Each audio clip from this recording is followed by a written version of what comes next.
It's always an issue for the organizers to choose who to have to give this oration, and we've had fantastic speakers the last two meetings, and we're doing that again with Marewa,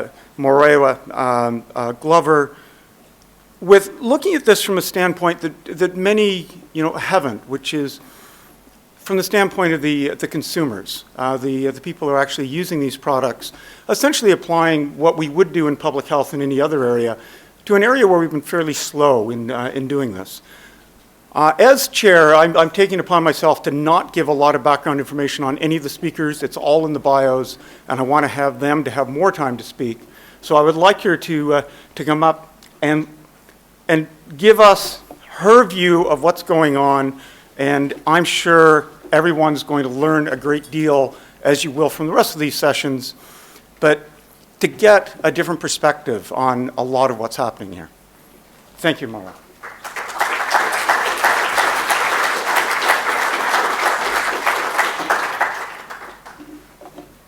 Oh, kia ora koutou, dzień dobry. Well, I think that's good morning though, isn't it? Yes, I'm Associate Professor Marewa Glover from Massey University in New Zealand, and it's just a fabulous honour, and thank you so much for this great honour having me speak today. You're probably wondering what an Indigenous Māori woman from the other side of the world could possibly have to say about Professor Michael Russell. Those of you who knew Professor Russell would know that his work was meant to benefit every high prevalence or low prevalence smoking population in the world, even on the other side of the world.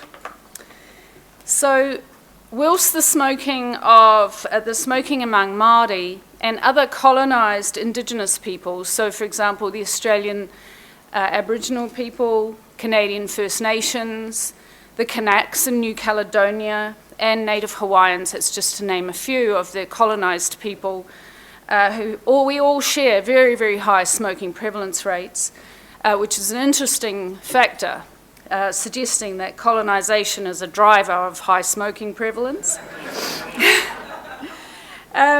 We have come down from extremely high rates of smoking, of 70 to 80% smoking prevalence, and there's a community in Northern Territory, right up remote in the top of Australia, where they still have that high prevalence of smoking.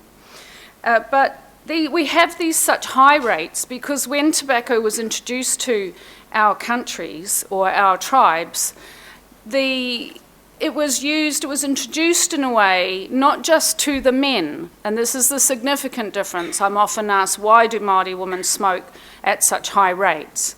This is because it was introduced to our women as well. So in the late 1700s and early 1800s.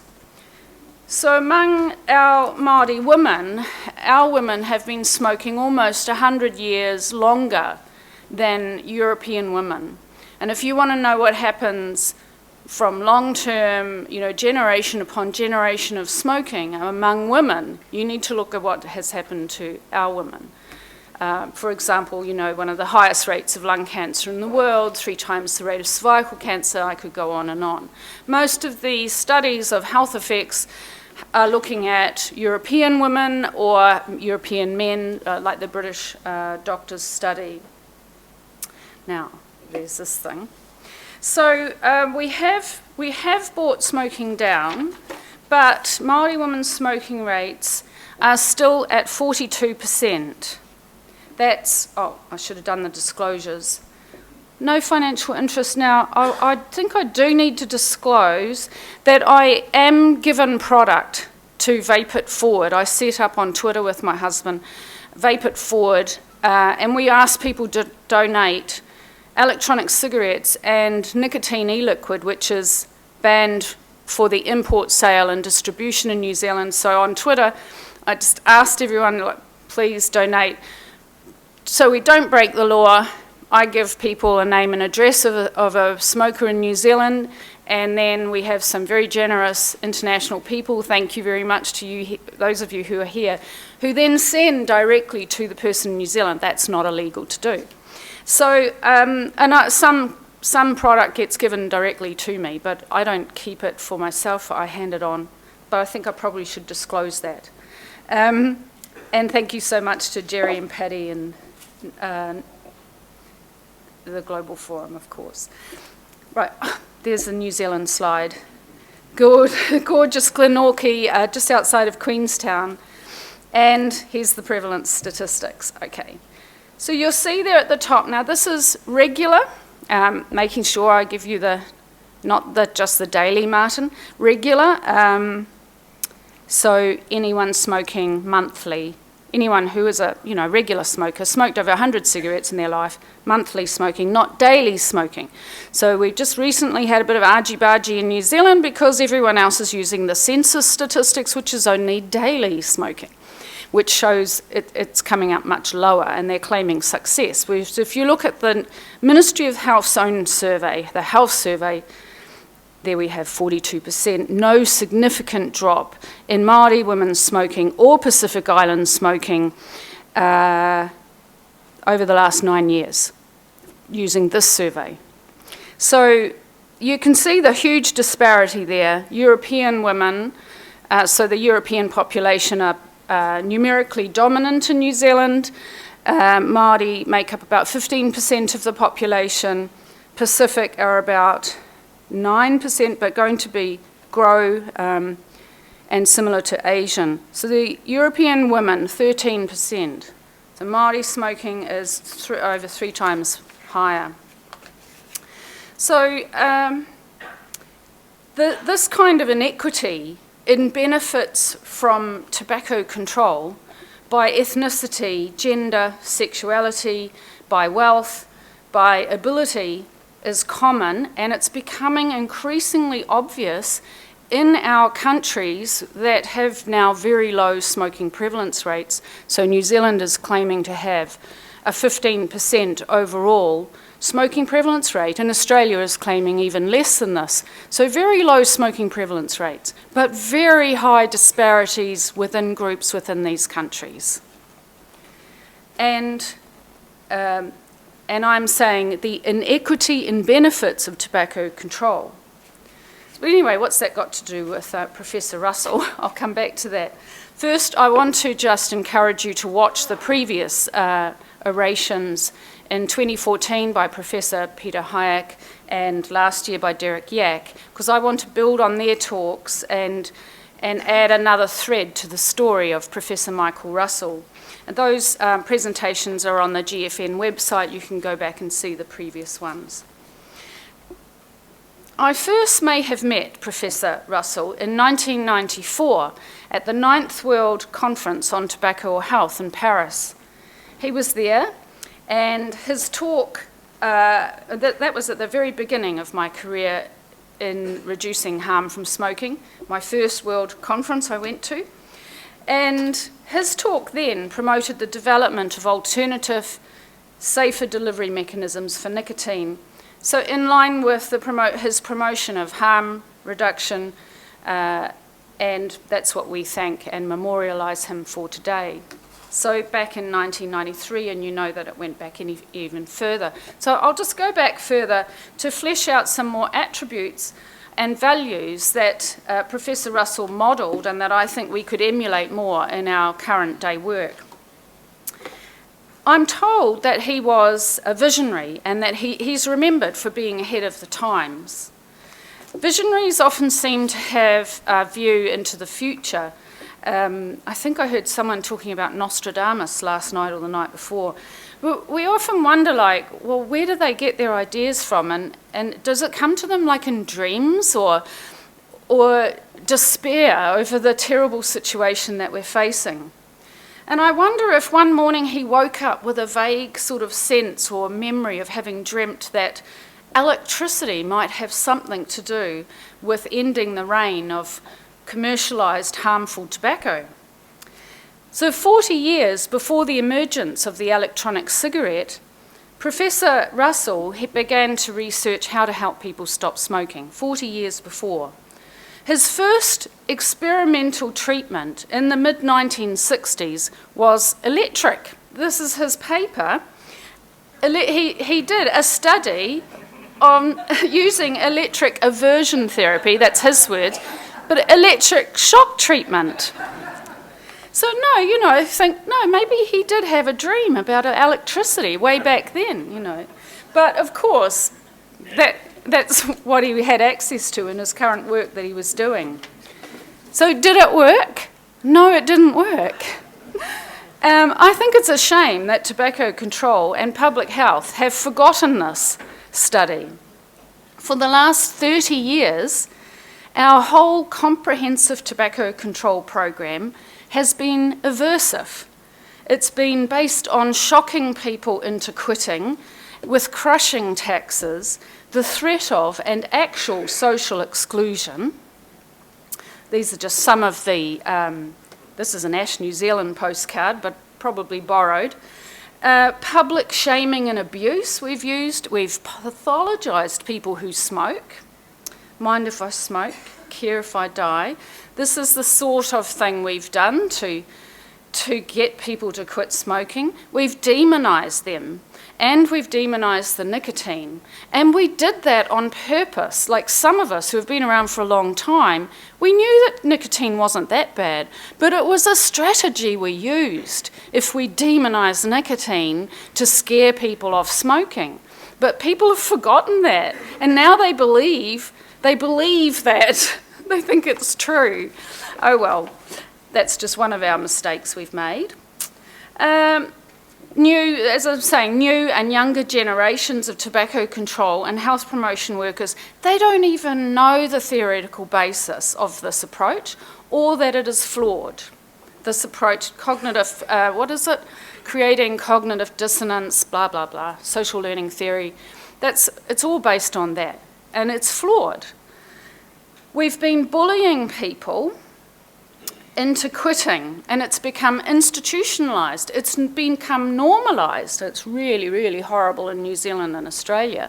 So this is just one quote, really common sort of thing that's put in the newspapers in New Zealand, that quote from a regional newspaper: nearly half of Māori mothers giving birth are smokers, dooming Māori to continued poor health, blaming them for the whole terrible health statistics that Māori, it's got nothing to do with colonisation and all of the other stuff.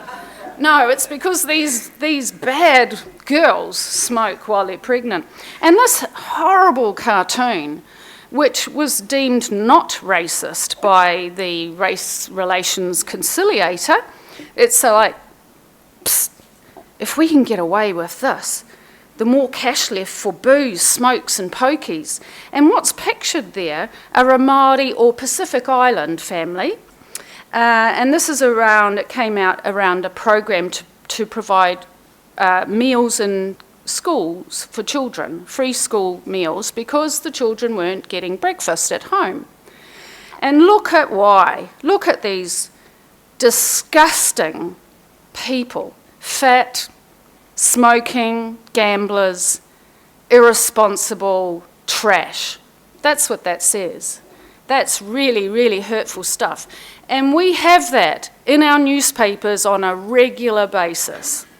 But again, it was a strategy of tobacco control and public health to incite hatred in the public against smokers. We've done this. We've contributed to it at least, and not just tobacco control, but the alcohol prevention, the gambling prevention, the whole of public health. It's about creating cognitive dissonance, making it horrible and hard choice to make, drive them to give it up, have members of the public abuse them on the street, shun them, windmill their arms, cough, all of the things. So it's been a deliberate strategy. Only clinicians on the front line who actually worked with people like Professor Russell did, and he had this drive to understand people, understand their thoughts, feelings and behaviour, international tobacco control, instead, as I said, we've dehumanised people who smoke. We have research, for example, that proposes they're incapable of making an informed decision to smoke because of their age, or because, like zombies, they've become possessed by the demon nicotine. They're mentally deficient, and thus we, healthy, sane ones, we need to decide for them what's best. So, like zombies, they're recalcitrant, they're disobedient, and thus they're deserving of increasingly harsher, aversive strategies. We will whip them into submission. We will make them submit. They must convert to the World Health Organization's healthy lifestyle, whatever that is, the healthy lifestyle. You've got to stop being, culturally different or anything like that. You just must live this prescribed one way. I thought, so this is quite interesting. This is Bavaria. They have this whip-cracking competition. And they obviously have schools. Are we going to need to send our public health workers there for some training? Because that's what they're expected to do, get out there and, it's not public health anymore, what we're doing.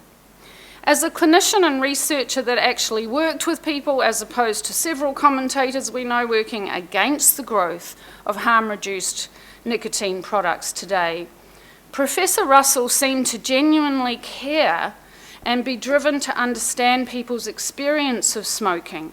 What value is there in it for them? And how is it capturing them to continue use way into the harmful realm? He was driven to find solutions, and he remained open to, really wild ideas, no matter how remote they seemed. He supported a huge and diverse range of investigations. Within this, I think, is a value that he seemed to possess, which was to never settle for near enough. He was once asked if society might eventually find a better way of living with nicotine, perhaps in a purer form, or are we going to be left with the same old polluted cigarette?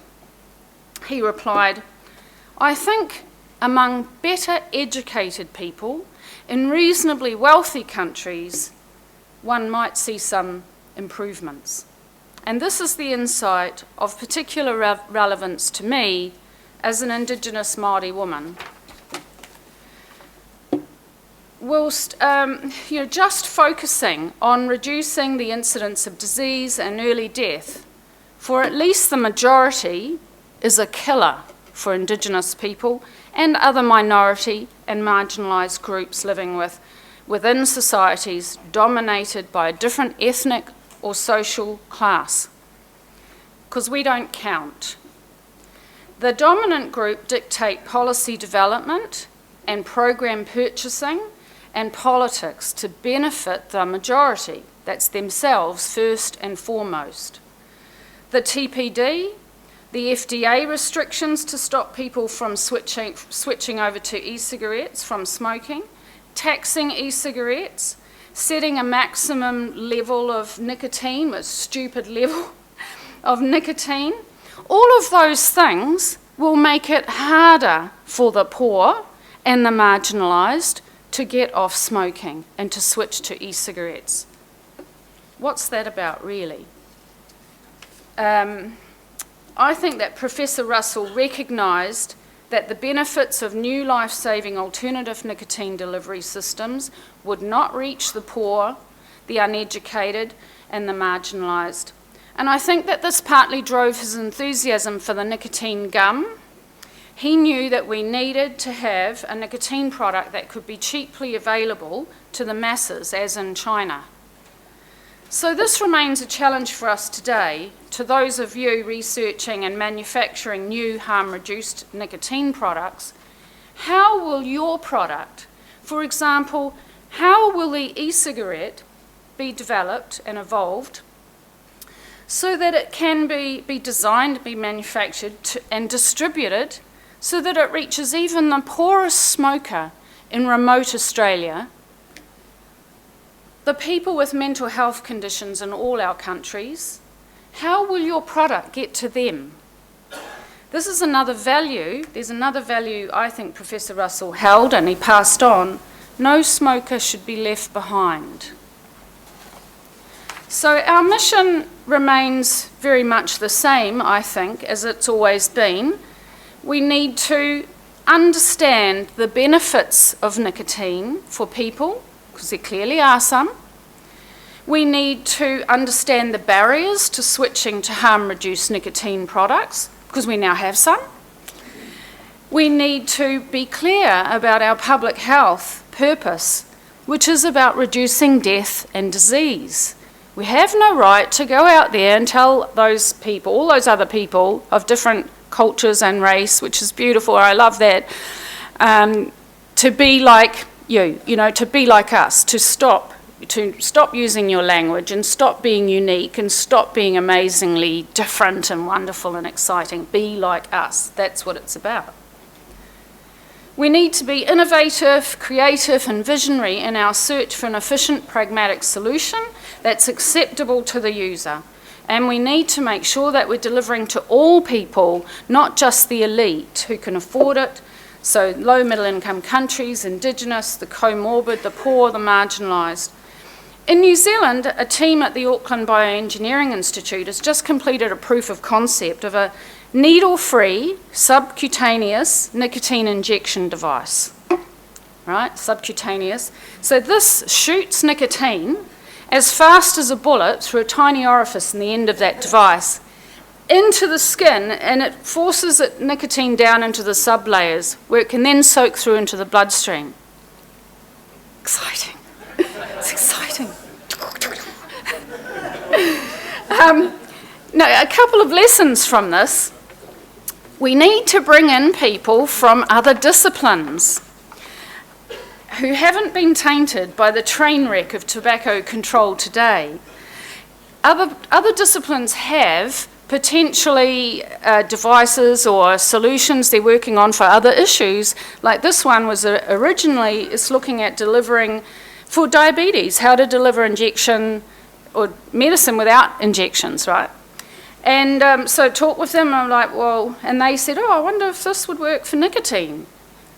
So it was really exciting to talk with them about this, and I talked with them about the need for mass delivery of nicotine, and to how can we deliver nicotine into groups or communities where, for example, they can only afford a dose of nicotine at a time, not a pack of 20, not 20, 25 or 30, 20 mils, but they can only afford 1 milligram of nicotine at a time, like in India, where they just buy the little pouches. They're for sale everywhere. Well, these guys were great. I talked about this, I don't know if you saw the movie The Giver, where they had this pillar, and every morning everyone had to get a dose of drug to dampen the emotions. But I talked to them about this. I'm like, we need something like this that delivers nicotine. So people can just go to the corner little thing in Mumbai and go, pay whatever and get a little shot, and off they go, and then get another one down the road. Well, without any precautionary principle negativity at all, these guys just made it. Look at that. 3D printer, they just printed it off. And then they just figured out, how could we do this? This is just wonderful. Another idea that I need for poor people, for poor families, to get them switching over to vaping, is a family starter pack. So I just need, put together a pack of interchangeable, some batteries, some tanks with different strengths, nicotine, and then you can have, so they can share it until they can afford to buy individual kits. And they'd have to have, their own mouthpiece, but they can put it together and put it back, and other people, My colleague, Dr. Penny Truman, she's just completed a small pilot of e-cig use in a detox ward in a hospital. Because in those wards, it's a risk if they have to go outside to smoke. One guy went, they couldn't send staff out, he went off and topped himself, it's a problem. So then they say you can't go outside, you can't smoke, and as Louise was talking about earlier today. So anyway, what she found, she put the e-cigs in there and the nurses had to learn how to top them up and all that. They kept going missing because the consumer's like, I like this, I want this. So that gave me another idea for, we need could we have a vaping station that we can put into wards, put into a ward and have a few e-cigs there and people can go up. They can have a puff or sit down and have 15 minutes worth of puffing and then go away again, and the e-cigs don't get lost. Or what about we bring back the tea lady and, tea in a vape, she can go around and she can have a selection of e-cigarettes and people who are bedbound can have a puff, this is what we need to be thinking about, how to get the technology to people. So lastly, I just want to talk briefly about nicotine addiction, because Professor Russell was known for facilitating the understanding that tobacco smoking is addictive. What's addictive or not continues to be contested, and theory has moved on, which is great. Now, vaping is providing us with some new and very interesting insights, actually, and causing us, I think, we need to go back and re-look at our understanding of nicotine addiction. It certainly appears, and I've heard this morning, more and more evidence in my mind, that's supporting the hypothesis, that nicotine is far less addictive via vaping. And we know that there are lots of other things in tobacco smoke that enhance the uptake and addictiveness of tobacco smoking. So, but vaping with nicotine does still have some power to compel repeated use, and at least among people who were smokers. So now I use an holistic model to understand addiction. You could call it a systems model, an ecological model. This is snakes and ladders. Does anyone know the snakes and ladders game? It's a board game. I use that to explain addiction to Māori and Pacific communities. It aligns with Robert West's prime theory, but that's just too difficult to explain to lay public. And I had to read the book 3 times myself.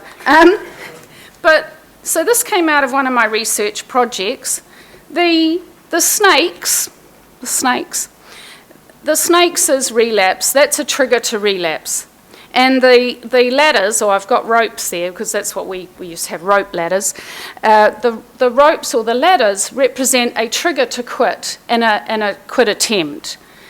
You have to understand how the whole game works. So the dice represents chaos. And so you throw the dice, you get a low number. The low number represents low motivation to quit. And then there are cards that, using the words of smokers, describe what it's like for a smoker who, say, only rolls a 3. And the high dice would be high motivation. Now, Robert West's theory is that motivation to quit changes from moment to moment and day to day. There is a chaotic element to it. So the game kind of captures that and helps to explain it. There's a lot of snakes. And what we could do in a tobacco control program is we need to put a lot more ladders on the board, not just one Stoptober, one campaign a year. We need support there, repeatedly. So lots more ladders, much less snakes. And you have to deal with the snakes. A lot of our cessation work has only sort of been focused on building motivation and trying to get people to quit, and not actually dealing with all of the enormous pressure to smoke, which are the ladders. So, is vaping addictive? Well, for some people, it possibly is, the addiction. And so nicotine is in there, and there's all the other actions. So, as a whole, for some people, vaping is addictive. But probably far less addictive. I think all the evidence coming in is showing it's far less addictive than smoking tobacco. So we have so many people who go on to vaping and then they go off vaping far more easily than they ever did get off smoking. But even if it is addictive, and we can keep arguing about whether or not it is, so what if it doesn't really cause very much harm or minimal harm, or we don't even really know if there's... we're saying 95% safer, so we're saying there's a small amount of risk. But compared to many other public health, huge public health issues. I mean, obesity has overtaken tobacco smoking as the biggest killer in New Zealand and many of the other, First Nation countries. So we have other really huge issues we need to spend money on and do prevention campaigns, hopefully nothing like what we've been doing for tobacco control. And they want to copy tobacco control. So I think a public health perspective, our main interest in vaping is that it could help people stop smoking. I don't think that we should be trying to prevent this new behaviour. It's unlikely to ever result in a large enough level of harm to the population. I don't believe in the gateway effect. The speaker earlier this morning, I think it is a gateway out of smoking, and that's what the evidence seems to be pointing to. And particularly for a small country like New Zealand, we don't have as much money in our vote health budget. I don't actually want to see money wasted on regulation, because if you stack the harm from vaping against obesity, road crashes, violence in the community, even women being pushed to not breastfeed anymore so they will buy the artificial infant powder, I think far more damage is going to come from that. We need to be spending the money on some other really harmful things and not this. So I actually don't support regulation. I think that should just be a consumer product, because in New Zealand it's going to cost about $2 million to go down that route, and we need that money for something else. It's not that it doesn't matter. I know that vapors want regulation and that, but it's the opportunity cost. You need to understand governments have to make decisions about where to spend money. This is not ranking as a harmful enough behaviour that the public is taking part in to warrant orientation of money away from these other issues. So one final learning from Professor Russell. I think it's a wonder that many of us in this room are not walking around with permanent bruising to our foreheads. But take heart, we follow in the footsteps of greatness. Many inventors and visionaries and early adopters before us have suffered massive trauma to their frontal lobes from repeated self-induced head desk assaults. And here's some quotes from Professor Russell that I think are as equally important as his cited quote, people smoke for nicotine but they die from the tar. He also said, they did not take any notice. They were not listening. How many people have needlessly suffered drawn-out, debilitating smoking-related illnesses, and how many people have died earlier than necessary because public health and tobacco control academics and leaders and government officials did not listen to visionaries like Professor Russell? Where is the modelling showing the unintended negative effect of their misuse of their power? How many people in New Zealand, for instance, would have been saved from this unhealthy lifestyle if our tobacco colleagues and ministry officials had listened to Murray Logerson and our End Smoking Board 10 years ago when we pushed for Swedish snus? We now have data, we could model that and show you've actually caused this much death, tobacco control and public health. And how many more people will go on dying like this? Because, in the words of Don McLean, they would not listen, they're not listening still. Perhaps they never will. What we're dealing with is a human being problem of in-groups and out-groups. Social segregation. It's basic, ancient, it's instinctual, and it's nasty. This is not about health. This is simply about, I don't want you in my community. And I don't care if you die early, and I'm going to drive you to your early grave. Like Professor Russell, we must hang on to our excitement that we have solutions. And like him, we must be outspoken and be frank with what we think. Our best defence is to keep evolving these products, these new technologies, keep helping people get access to them. We need to keep inviting the people blocking the gateway out of smoking to step aside, but many of them will not be able to make the paradigm shift required. They're just not going to be able to do it. Their little brains are not stick to the speech. So we need to teach the next generation about the huge mistakes that tobacco control has and still is making, and we need to nurture in them the true public health values, which was supposed to be, about enabling and empowering people to change, not whipping them until they change, not whipping them until they are cowered on the floor, bleeding, and yes, whatever you say, yes, nicotine is poisonous, yes, yes, I want to stop, yes, but the stress, the cumulative stress in their lives is so great. Now, this is one point I want to pick up on that somebody said earlier, or maybe last night. It's often said, but the difference between obesity and smoking is an unessential behaviour. Let's just think about that for a moment. It's an unessential, we don't need it to survive. Well, hang on a minute. My sister Donna, her life is the stress that she has to put up with living in a country with so many racist white people. They hate her. They hate women like her. Māori, solo mum on a government benefit.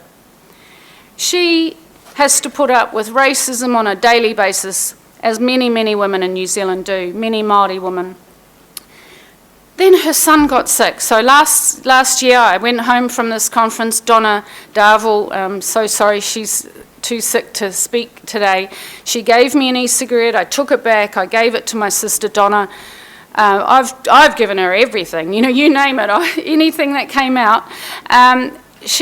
I said, this is how you use it. Not that I even knew how to use it. That was it. She was stopped. She stopped smoking. For 5 months, she stopped smoking. That's quite a long time for her. She only started again because of the cumulative onslaught of stresses in her life. And then her son got a punctured lung and ended up, that's traumatic. And then people were giving her a hard time. What are you using that for? Why don't you smoke a real cigarette? You know, oh, this is wonderful, isn't it?